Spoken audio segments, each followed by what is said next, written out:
Flip My Florida Yard is brought to you by the Florida Department of Environmental Protection. Protecting Florida's environment starts with you.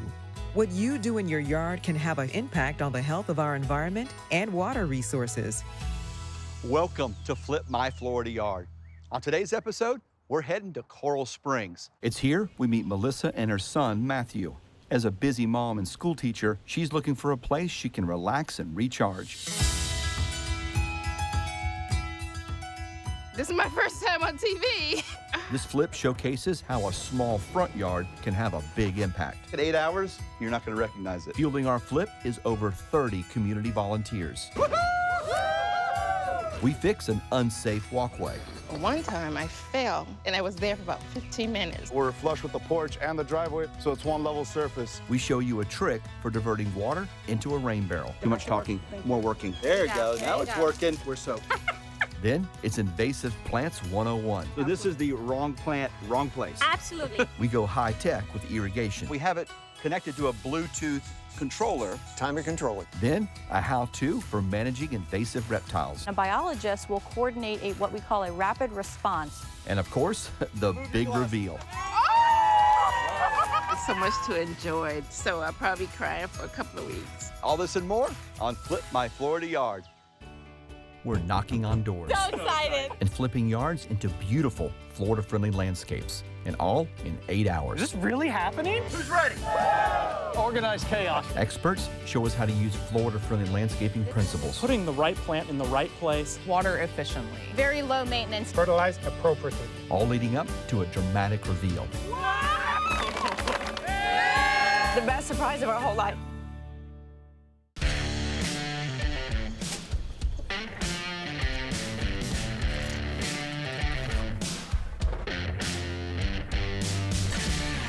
We're here in South Florida in beautiful Coral Springs. You know what time it is. It's time to flip our yard. Y'all ready?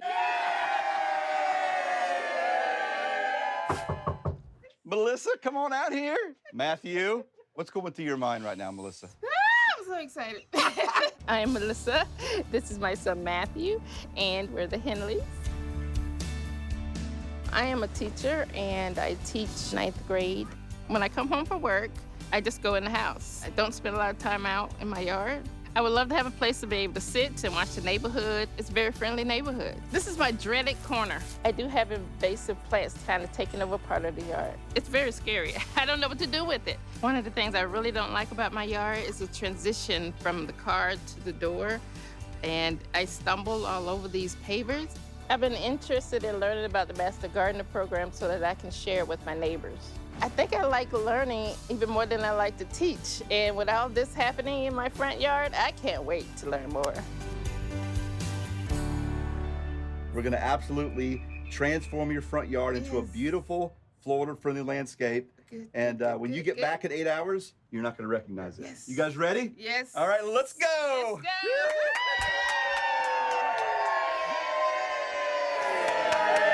All right, you guys are gonna spend a great day in a beautiful state park today. We'll see you in 8 hours, all right? Bye, Okay, guys, gather in, gather in. The homeowners just left. You know what that means? We have 8 hours to flip this Florida yard. Who's ready? Yay! Okay, where's Janine? Janine, Yes, you got their plan? got them ready right here. Can we do this? Yes, we can. And go, go, go, go, go, go, go.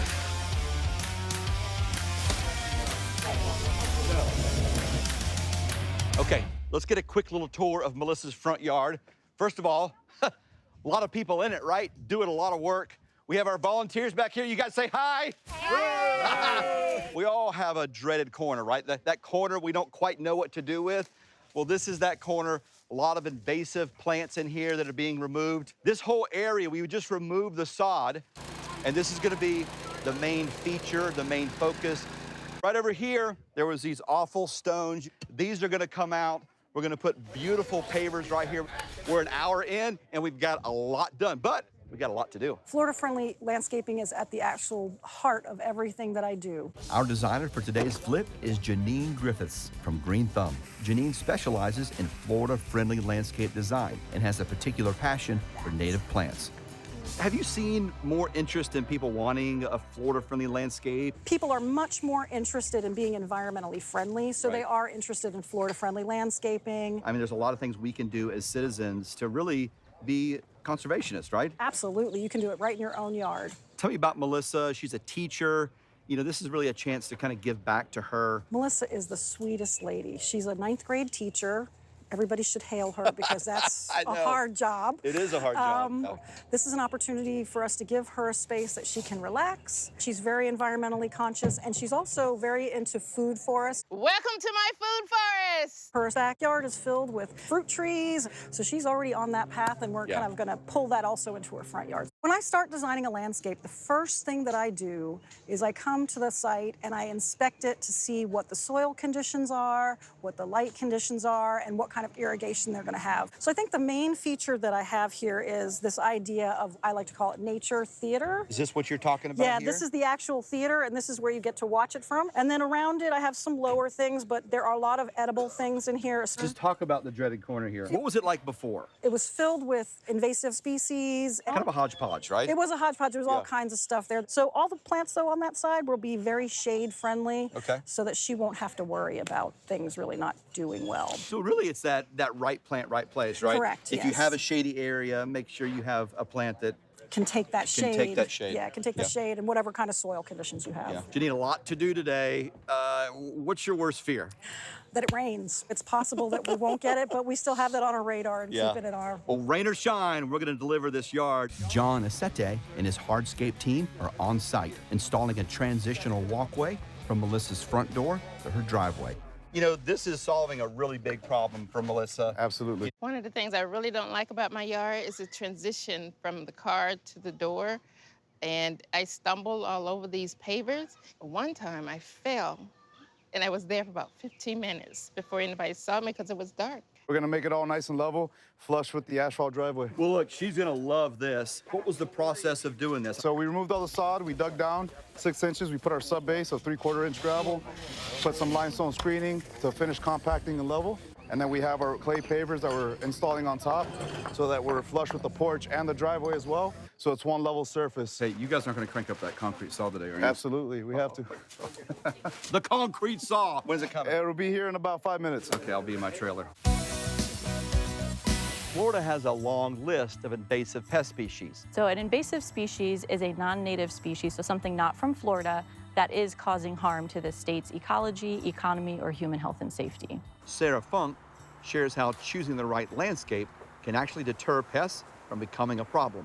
But we certainly have some high priority species in the state like the Burmese python. If by chance you do see an invasive Burmese python in your yard, again, the FWC really encourages you to report that right away. And a biologist will coordinate what we call a rapid response to come out to your property and hand capture that animal and then take it off of your property.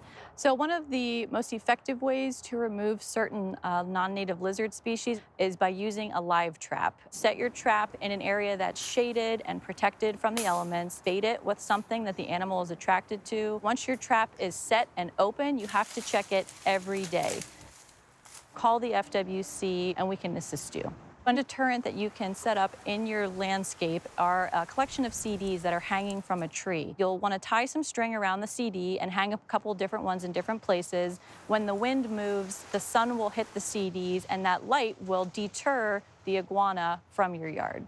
Another thing that a homeowner can do to protect specific plants is to wrap hardware cloth or chicken wire around the plants, and that will deter iguanas from consuming the fresh flowers that are on those plants. Remember, never feed your pets outside. And if you do feed your pets outside, make sure you're cleaning up everything and bringing all of that food back into the house every day. Let the FWC know what you're seeing in your yard. You can call our 888 I've Got One hotline to report observations of non-native species. And we encourage and support the public's removal efforts as well. We want to be able to assist people in those situations when we can.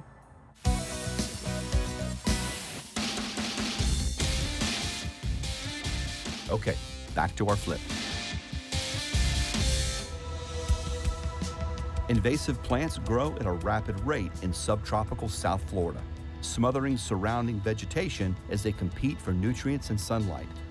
Invasive plants can also have a negative impact on local wildlife habitats. We are actually in what Melissa's dreaded corner.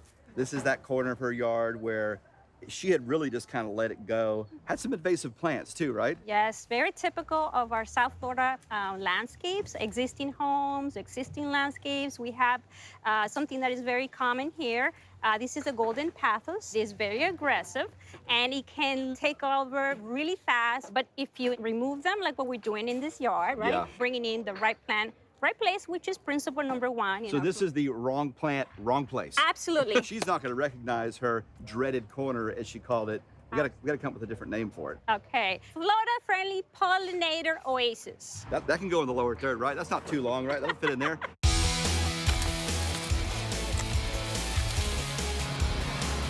You're talking about plant spacing. You take this seriously. I see you really being intentional about how you're placing these plants. All the plants here are going to be able to fit once they grow in. They might be small now, but in 6 months or a year or 2 years, these are going to be much bigger, so I leave them room so they can actually grow. And if I don't, then the homeowner has more maintenance. Would this be considered a low-maintenance landscape? For sure, yeah, this is very low-maintenance landscape. All right, let's get back to work. All right, yep, Too much talking, more working.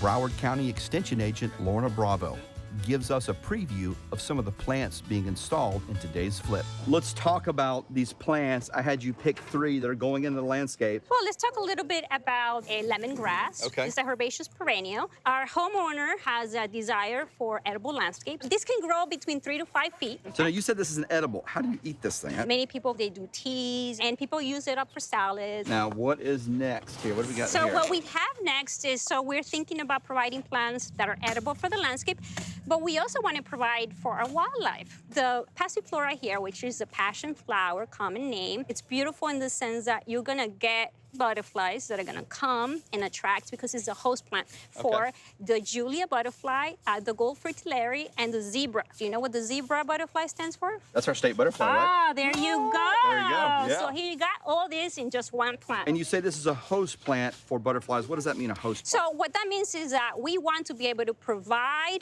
food for our wildlife through its entire life cycle. By the way, we can see the eggs. We have some butterfly eggs on here right now. They're right there. Those little yellow things are butterfly eggs. Yes. Now, this is very drought tolerant, so it does really well in our region. Yep. And it's very low maintenance. Okay. So we talked about edible grasses, butterfly plant, and now we're talking about small tree that's edible, which is a Barbados cherry. These beautiful pink blossoms on here. I mean, this is not only an edible, but it's going to look pretty. Yes. It's a wonderful plant to introduce. Okay, well, let's get these in the ground. You ready? Yes. Let's do it. Okay, it just started raining. We just got our mountain of mulch off the truck, but the deluge has started. Hopefully it won't last too long. As it rains on our flip, the sun shines on Melissa and Matthew as they embark on a Florida State Park adventure. At Dr. Von D. Mizell Eula Johnson State Park, people come here to sunbathe, they go swimming, snorkeling, diving. Melissa and Matt are here for an environmental experience. They're going to have a kayak ride down New River Sound, also called Whiskey Creek. I was very nervous. It was the first time I actually got in the water to do a kayaking trip. Pretty proud of her for trying something new, not being too afraid of getting in.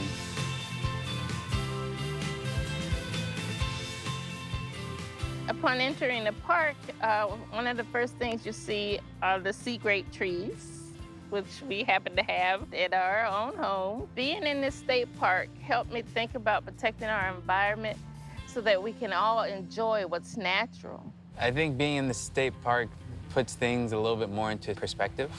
It's important to connect with nature because it both literally and figuratively grounds us. I am nervous about the reveal, and I hope it all comes together. Not sure what's happening, but I'm sure it's all good. Okay, back to our flip. I really feel blessed with all the volunteers that have come out today. One thing that stood out to me on this flip was the many local community groups that volunteer to work all day in Melissa's yard. From youth environmental groups to master gardeners, all working together with a passion for Florida's environment. Look at all these incredible volunteers. You guys say, hey, woohoo! Okay, let's get a little look-see on the yard. Bob is working with a team here to get all of our drip tube in. This is gonna be our nice mulch path leading right to our little water feature here. This is where Melissa will sit and enjoy her nature theater. All this is gonna get mulched in here, but look at this. This is done. She's gonna be able to walk out of the house here, transition right onto the driveway. We got an hour and a half left, and we're gonna use every minute of it. Florida-friendly landscaping principle number 2 is to water efficiently. And principle number 8 is to reduce stormwater runoff. The magic of a rain barrel? Well, it addresses both of these principles. What's the value of a rain barrel? Why have a rain barrel? Oh, goodness. Okay, so we're in South Florida, and we get on average 55 to 60 inches of rain. Wow, a lot of rain. Free water. Yeah. And this is gonna even reduce stormwater runoff. We're gonna keep some of this water on property here, Absolutely. The yard is the first line of defense for protecting our natural resources. So you want to make sure that you recharge and it stays within our landscapes. This is a wonderful way to tell that water where to go, capture it, and be part of the solution. Well, let's talk about this barrel because we kind of recycled some pavers that Melissa had in the backyard. So you obviously want to build it up some. Why do we want this rain barrel up? You want to have some gravity feed from it. If you have a watering can, you want to make sure you get to it. So you want to have at least that 24-inch. Because once this little baby gets full of water, it's going to weigh 450 pounds. Wow. Okay. Wow. And that's going to happen pretty quick, isn't it? It does. It happens very quick. Typically, we're working with a home that has a gutter system where we can divert that water through the gutter system into the barrel. Melissa's house doesn't have a gutter system, so we're doing something a little bit different to get that water in the rain barrel. Lauren, what are we doing? We're doing something as simple as adding a rain chain. Okay. For those folks that don't have a gutter, that's the simplest thing that you can do to still be able to capture the water and tell it where you want it to go. Anyone can use a rain chain and the rain barrel. It's very simple. In fact, Extension provides workshops and trainings on how to get one and install one. I've gone ahead and already installed a hook right into the fascia board. You have to hold on to me because I'm going to go up there. I might not come down, okay? So we're going to test the weight here. We're gonna test the weight. Here we go. I'm going up. Go for it. Go for it. I got you. Oh, God, I got it. Yes. Let's test it. Let's go for it. Yeah, let me get a hose. Go for it. Oh, there you go. There you go. Now it's working. So that's diverting that water. It's going to take it right down in that barrel. Very easy. We're rain chaining. It's really fun to watch it. It is fun to watch it, but you know what? We're soaked. We're soaked. We're soaked. Before we jump back into our flip, Tom Wickman from Florida Friendly Landscaping Program shares with us some yard maintenance tips on irrigation maintenance. As Floridians, one of the best things we can do to protect the environment is to save water. And you can do that by helping to maintain your irrigation system. One of the things you have to do is to check your irrigation system seasonally. So make sure you're going out. Turn it on during the day so you can see it run. Make sure if there are any broken heads, you're repairing those. Make sure if there's heads that are watering the street or sidewalks, that you're adjusting those and checking those. That's probably some of the most important things you can do. University of Florida has recommended that when we water, we should apply 1/2 to 3/4 of an inch of water at each irrigation. Next thing you want to do is calibrate your irrigation system. You do that by putting out small containers scattered out through that zone. Run your system, and then you can find out how much water you're putting out, and you'll calibrate that so you know how long you need to run your system to put out that 1/2 to 3/4 of an inch of water. And make sure you're checking your controller often. Changing it out with the seasons, realize that you need less water at other seasons. Maybe you want to think about running your system manually as opposed to on a set and forget schedule. So that way you can look at your landscape. It'll tell you when you need to water. And think about changing out some of those old inefficient heads to some of the new MSMT heads. You can save up to 30% of the amount of water by utilizing these new heads. Consider changing out some of your landscape beds from spray heads to micro irrigation. Micro irrigation will put the water right where it's needed at the root system. Managing your irrigation system is one of the easiest ways to help protect one of Florida's most valuable resources, our water.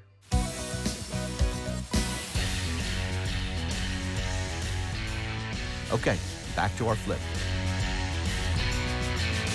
Well, I've been experimenting in my backyard with permaculture. Permaculture is where you're growing your own food forests. It's a wonderful thing to be able to feed yourself. Today, we're adding to Melissa's food forest by building a raised vegetable garden in her backyard. It's important to have a consistent water source for a vegetable garden, so irrigation expert Bob Carew and I are installing drip tube irrigation. You got to have a basket like this for these tomatoes, right, Bob? Oh, yeah. I mean, and with the winds we have in Florida. Yeah. These are 2 whiskey barrels. I love these. You can get these in any box store. You want to make sure you drill some holes in the bottom of these. You want this to drain. These are vegetables. They don't like to be sitting in water, and this would easily collect a lot of water. It's out here in the open. And look, we just used some leftover bricks from our front paver project, and just to build it up a little bit, let's make it a little bit easier to work with. What's the importance of mulch in this situation like this? Mulching it will minimize the evaporation, and the water will go right to the roots, right where it's supposed to go. We have some mixed greens. I've got some basil. The main hero here is obviously these tomatoes are gonna take off and provide some food for her in her food forest. And Bob has helped me set up this really simple irrigation system. This is drip tubing.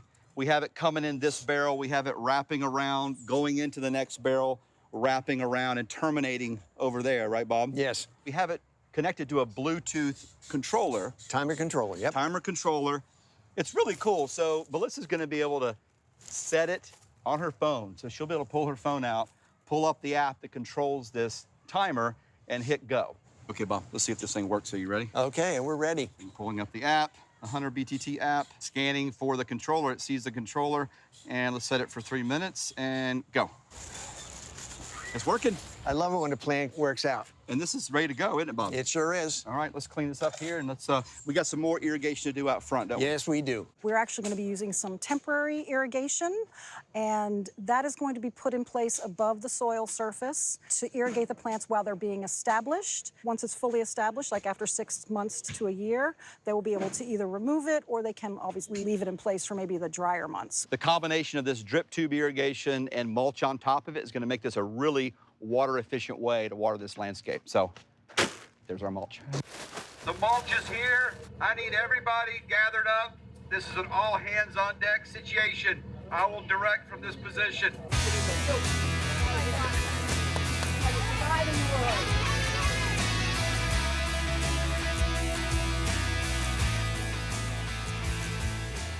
One of the volunteer groups helping us today is the Youth Environmental Alliance, which promotes environmental stewardship. Alessandra Roberts has been involved in the program for over 3 years.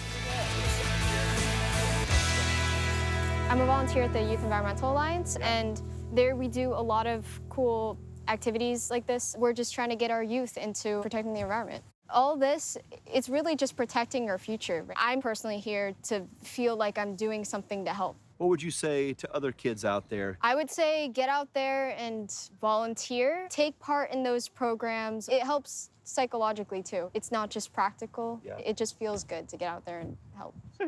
Janine, oh my gosh, it looks amazing. What's left to do? We're just finishing up watering, and we also need to move this pallet with the last bit of bricks out of the way. Look, while that's happening, I'm gonna get the homeowner, and I'll meet you back here in about 5 minutes. Perfect. Ready? Yep. Okay, bye. This yard is officially split. Okay. How you feeling? A little nervous. A little nauseous. A little nauseous, a little nervous. We really think you're gonna like what you see. Okay. They're very stylish. How many fingers do I have? 1. They're working. Okay. They're working. No falling back, right? No going back. I really hope that they're like, yay, I got this fantastic new landscape. Melissa, Matt, are you guys ready? Yeah. Are you ready? Yes! So on the count of 3, you're gonna remove your glasses, okay? Okay. Ready? Okay. 1, 2, 3. Remove your glasses.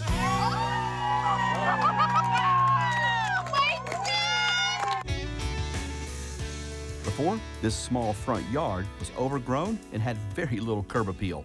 8 hours later, it's been transformed into a beautiful Florida-friendly landscape filled with plants that will both attract pollinators and provide a food source. A new clay pavered pathway creates a seamless transition from driveway to Melissa's front door. A rain barrel and rain chain were installed to save on water and reduce stormwater runoff. A raised vegetable garden built out of whiskey barrels is equipped with a Bluetooth irrigation system. Additional features include a bird bath and a bench with a full nature theater experience. Melissa's dreaded corner has been refreshed with the right plants in the right place.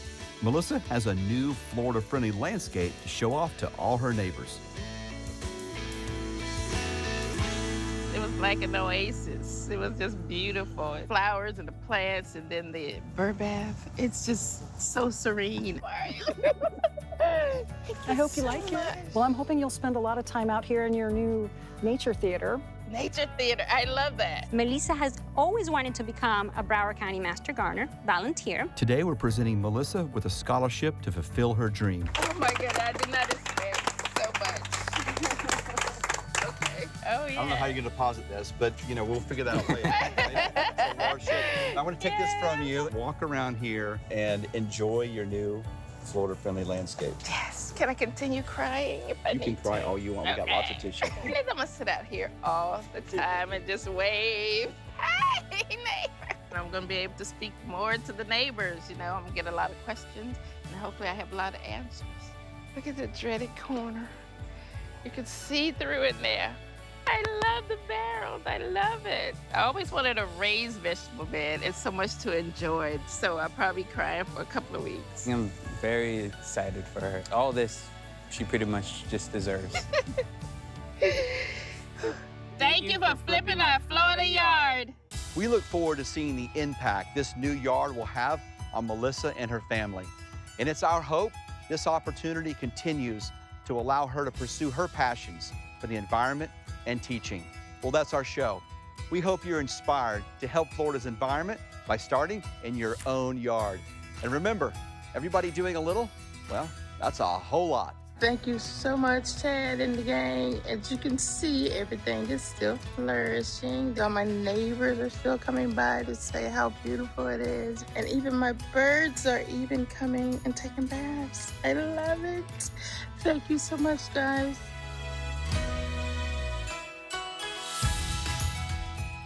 Flip My Florida Yard is brought to you by the Florida Department of Environmental Protection.